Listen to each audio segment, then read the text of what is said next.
Hey guys, what's happening? Hope you guys are all well. It's Andrew here, busy walking around the streets here, scouting for properties. I always say that the best way to find a property is just to walk the streets and have a look. In fact, I'm going to turn into this park over here. I'm busy walking around Millionaires Air here in Grimsby, UK. Can you believe it? But guys, I was also thinking about, when I view a property, what do I look out for? Because lots of investors have asked me, Andrew, have you got a checklist? What do you look out for when it comes to buying a property? And I just want to share with you what you need to look at or think about or having a checklist when buying a property. So the first thing I want you to note is that before we even view the property, is it going to make financial sense? This is where you've got to start putting together what's called your feasibility study. What's a feasibility study or feasibility report, if you want to call it that? Well, feasibility report is going to help us identify the financials of the property. It's going to help us look at area research. It's going to help us identify, is the property in good condition or bad condition, what works are required. But the very first thing is going to be a financial feasibility report on the property. I want to know, what is the market value of the property now? If it does need a renovation, what's the market value after doing the renovation on the property? Am I going to be applying the buy-to-let strategy, the multi-let strategy? What strategy am I going to apply? And does it make financial sense? But Andrew, what do you mean does it make financial sense? Well, is it going to give me a profit? Am I going to make money from it? Or am I going to lose from it? So the first thing I want to work out is, let's say for argument's sake, it's a multi-let. Okay, great. How many rooms can I get on the property? How much rental income can I create from that property? And bearing in mind, part of my feasibility study is it's got to be legal. So do I need to convert a family home into a multi? Am I changing the use? Do I need to change the zoning? Right, so we need to take all that into consideration. But coming back to the numbers, okay, the income, for argument's sake, I can make 45,000 Rand from this property. Okay, great. And just remember one thing, yes, that could be 45,000 Rand fully occupied with no arrears. So we must take into consideration that we might have some arrears and we might have some voids, right? Absolutely. Now we need to make sure that we run the numbers properly. So we need to take all the expenses, which is going to be your monthly bond, into consideration. Rates and taxes. There won't be any levies because it'll be a freestanding house. Management fees, maintenance fees, voids, electricity. Yes, we'll be putting prepayment meters in with SAP and prepay, and we can do that for electricity and water if we want to. Is there any gas to pay? Communal cleaners, security, maintenance. I said maintenance. We need to take all those expenses into consideration, guys, because this is where people go wrong. They think of their bond, they think of their rates and taxes, which is good, but there's a lot of other costs when it comes to doing your feasibility study. We've got to take them all into consideration. If I do run the numbers and I go, okay, great, well, my expenses add up to 30,000, I've got potentially 15,000 Rand profit, it's looking like it's a good deal.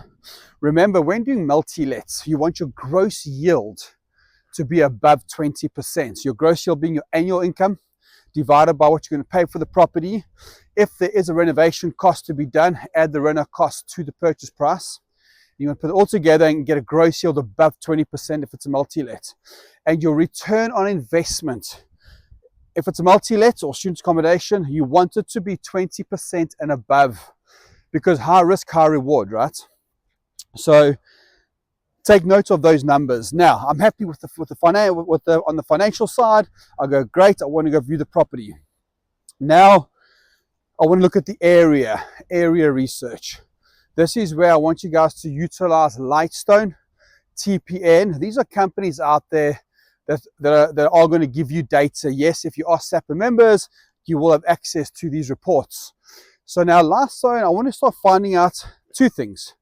Part of my feasibility study on the financial side was that I would have downloaded a Lightstone report and I would have looked at market value of the property. What's been selling in the local area? What's the market telling me about the property? What's the current market value? At the same time, I also want to look for, are there any endorsements when did this owner buy the property? What did he pay for it? What bond did he get?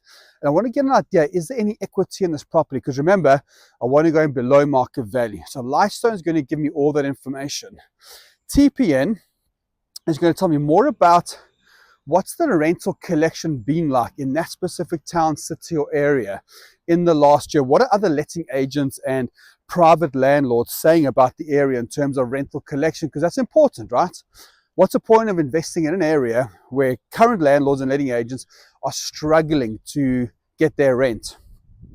So now I'm busy downloading these reports. I'm getting a good idea for the market value, for what's happening on the rental side in that area.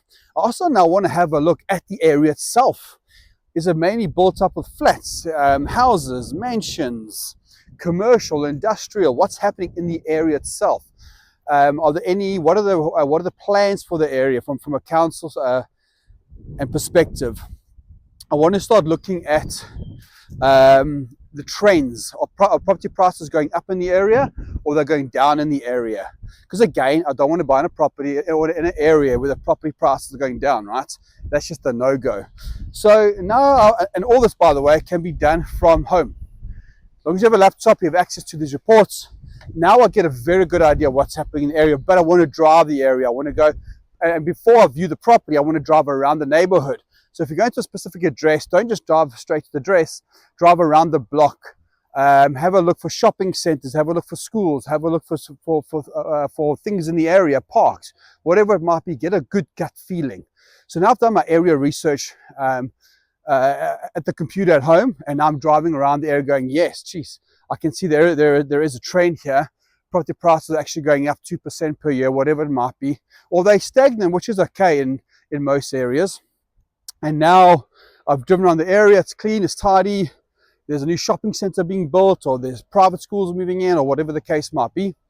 And I'm happy with that. So, and again, when you do get to the property, don't just walk in the property, stand across the road, look at the neighbors, have a look at the neighbors' houses. You don't want to be buying a property where your neighbors are a nightmare.